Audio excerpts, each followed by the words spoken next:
Pemirsa, hingga akhir Oktober, angka kasus cacar monyet terus naik di ibu kota. Meski angka kematian rendah, namun masyarakat diimbau tetap waspada terhadap penyakit yang satu ini.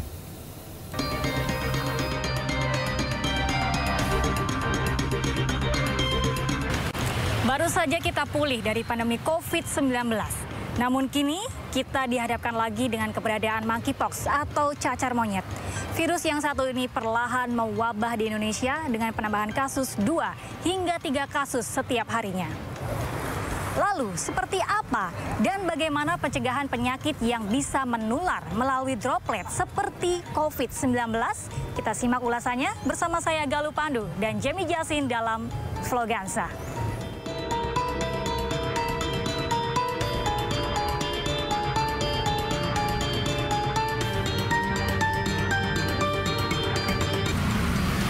Kementerian Kesehatan Republik Indonesia telah melaporkan kasus cacar monyet ke Organisasi Kesehatan Dunia atau WHO karena terhitung hingga tanggal 27 Oktober 2023 sebanyak 17 kasus positif ditemukan di tanah air dengan penambahan 2 hingga 3 kasus setiap harinya. Sebagian besar penderita dari cacar monyet adalah laki-laki dengan rentang usia 25 hingga 50 tahun. Kementerian Kesehatan Republik Indonesia bersama dengan para epidemiologi memprediksi virus ini bisa menyebar hingga 3.600 kasus di tanah air. Oleh sebab itu, pemerintah kemudian menyiapkan 1.000 dosis vaksin untuk mengatasinya.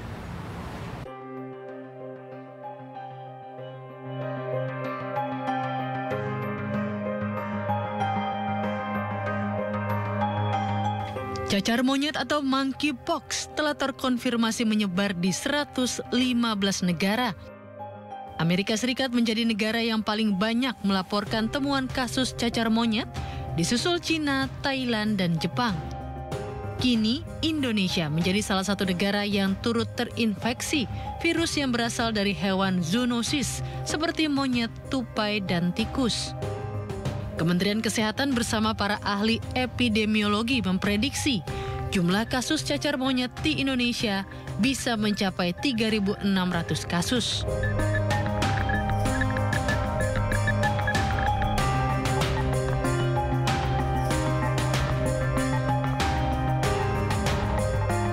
Sementara itu, gejala yang terjadi pada orang yang terinfeksi cacar monyet diantaranya adalah sakit kepala, demam akut hingga di atas 38,5 derajat Celcius, nyeri otot, sakit punggung, kelelahan, dan juga mengalami pembengkakan pada kelenjar getah bening dan mengalami lesi cacar atau benjolan berisi air atau nanah di sekujur tubuh.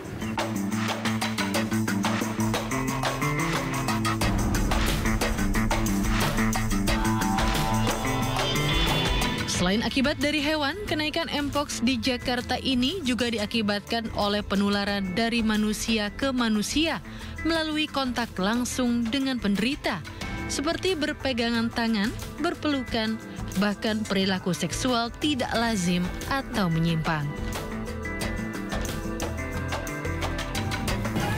Bagaimana penularan dari virus cacar monyet ini? Pemirsa, berdasarkan data dari Kementerian Kesehatan Republik Indonesia, dari 14 orang yang terinfeksi cacar monyet, diantaranya adalah penderita HIV dan kemungkinan bisa terkena sifilis serta hipertensi. Penyakit ini juga menular melalui hubungan seksual dengan orientasi seksual yang menyimpang, yaitu gay dan biseksual, yakni sebanyak 86%. Dapat juga ditularkan melalui kontak langsung dengan orang yang terinfeksi melalui cairan atau luka tubuh orang yang terinfeksi. Dan juga bisa menular melalui hewan yang terinfeksi dengan gigitan atau cakaran hewan yang sudah terinfeksi virus cacar monyet. Dan penyakit ini bisa menular melalui droplet pernapasan apabila melakukan kontak langsung dengan penderita secara berkepanjangan.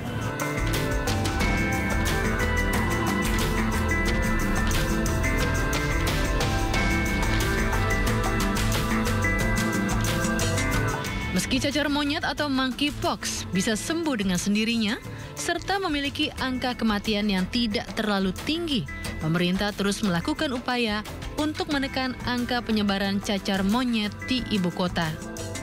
PJ Gubernur DKI Jakarta Heru Budi Hartono telah memerintahkan Dinas Kesehatan untuk melakukan tracing dan uji kesehatan terhadap sejumlah orang yang pernah kontak langsung dengan pasien. Yang kita lakukan pertama adalah melakukan tracing terhadap kontak erat dari penderita gitu. Jadi kita menemukan kasusnya secara aktif supaya kita bisa dapat sesegera mungkin mengisolasi gitu. Selain itu sekarang juga sudah mulai dilakukan tindakan preventif dengan melakukan vaksinasi. Kita memiliki target sasaran terhadap 500 orang, termasuk adalah petugas-petugas laboratorium yang melakukan pemeriksaan di laboratorium untuk Mpox ini. Dan sebagai respon juga terhadap penderita, kita juga menyiapkan seluruh vaskes kita untuk menyediakan ruang isolasi untuk perawatan penderita yang sudah dinyatakan positif. Kementerian Kesehatan telah menyediakan 1.000 dosis vaksin dan berkoordinasi dengan ASEAN untuk memperoleh 2.000 dosis vaksin tambahan dan akan dibagikan kepada masing-masing sasaran. Vaksinasi akan diberikan kepada para penderita Mpox yang sebagian besar telah menjalani aktivitas seksual beresiko atau memiliki perilaku seksualitas yang menyimpang.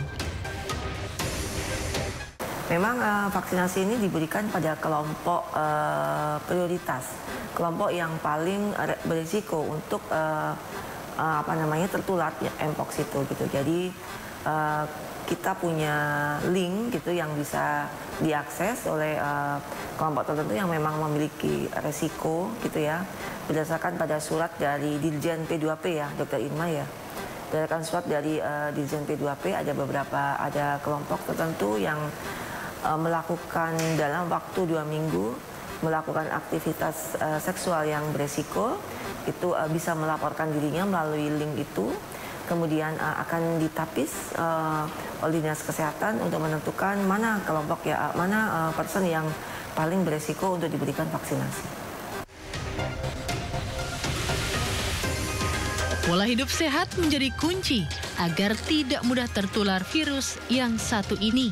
Banyaknya upaya pencegahan sangat diperlukan agar virus monkeypox tidak sampai menyebar ke kota-kota besar lainnya di Indonesia.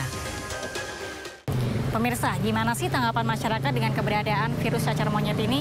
Kita sapa dulu nih, ada teman saya di sini. Halo Mbak. Dengan Mbak siapa? Mbak Sari. Mbak Sari, Mbak Sari apa kabar? Baik, alhamdulillah. Alhamdulillah. Mbak Sari sebelumnya pernah dengar virus cacar monyet nggak? Pernah sih sedikit-sedikit cacar monyet. Pernah dengar ya? Iya. Sebagai informasi, cacar monyet tuh di Jakarta tuh udah ada 17 kasus, Mbak. Dan ada penambahan 2-3 kasus tiap hari. Mbak Sari sendiri gimana mendengar itu tuh khawatir nggak? Khawatir sih, terus katanya kan dengar-dengar juga mengakibatkan kematian juga ya. Benar. Iya. Jadi khawatir tertular ya? Iya, benar. Nah, kalau dari Mbak Sari kira-kira apa sih langkah pencegahan atau apa yang mau dilakukan gitu ya biar nggak tertular virus tersebut? Yang jelas sih kita harus jaga diri, pola hidup sehat, sama pasangan kita sih jangan gonta-ganti deh. Gitu. Iya benar, iya. Harus setia ya. Iya benar. Setia selalu, bukan setiap tikungan ada ya, tapi Iya. setia dengan satu pasangan karena memang salah satu penularan virus ini tuh melalui hubungan seksual yang bergonta-ganti dan itu juga terutama untuk yang gay, sesama jenis atau orientasi yang menyimpang. Mbak Sari, terima kasih banyak ya, semoga sukses selalu. Sama. Sampai jumpa, bye-bye. Karena bentuknya tadi baru lihat beberapa kali di Google gitu.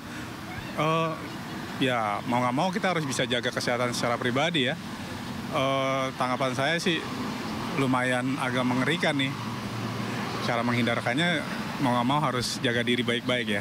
Penanganannya harus lebih cepat gitu kan, karena walaupun ini penyakit yang mungkin kelihatannya nggak seberapa parah dibanding yang kemarin-kemarin virus yang kemarin gitu ya, tapi ya harus cepat aja sih gitu pemerintah untuk menyikapi penyakit ini gitu ya.